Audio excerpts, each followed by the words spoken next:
ស្រុកជើងព្រៃឆ្នាំនេះគឺថារដ្ឋបាលស្រុកបានរៀប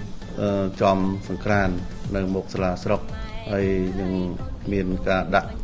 វិសាហូបអាហារគឺនំបញ្ចុកចំនួន 1200 គីឡូសម្រាប់ 1200 គីឡូនេះគឺយើង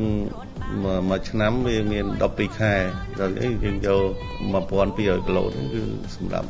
មួយឆ្នាំវាមាន12ខែតែម្ដងសូមឲ្យប្រជាពលរដ្ឋយើងមក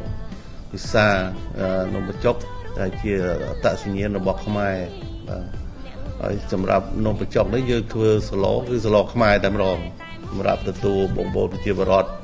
ក្នុងស្រុកក៏ដូចជាប្រជាពលរដ្ឋជិតឆ្ងាយទាំងអស់មកទទួលហូបពិសាទាំងអស់យើងហូបនំបញ្ចុកនេះគឺថ្ងៃ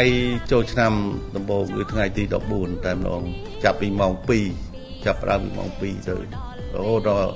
អស់នំបញ្ចុកតែម្ដងមានការលេងល្បែងកម្សាន្តដូចជា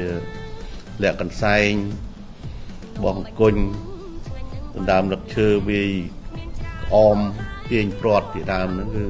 សម្រាប់រដ្ឋបាលស្រុកយើងបានរៀបចំនៅមុខសាលាស្រុកហើយចំណែកវត្តអារាមទាំង39វត្តក៏បានរៀបចំសង្ក្រាន្តនៅតាមវត្តអារាមឲ្យប្រជាពលរដ្ឋយើងទៅលេងកម្សាន្តនៅទីនោះមានល្បែងបាំជាព្រៃខ្មែរផងដែរបាទក្នុងនាមរដ្ឋបាលស្រុកជើងព្រៃសូមអំពាវនាវដល់បងប្អូនប្រជាពលរដ្ឋក្នុងស្រុកក៏ដូចជាពលរដ្ឋជិតឆ្ងាយទាំងអស់មកពិសានំចុកនិងមកលេងកម្សាន្តល្បែងល្បាំប្រជាប្រិយនៅមុខសាលាស្រុកតែម្ដង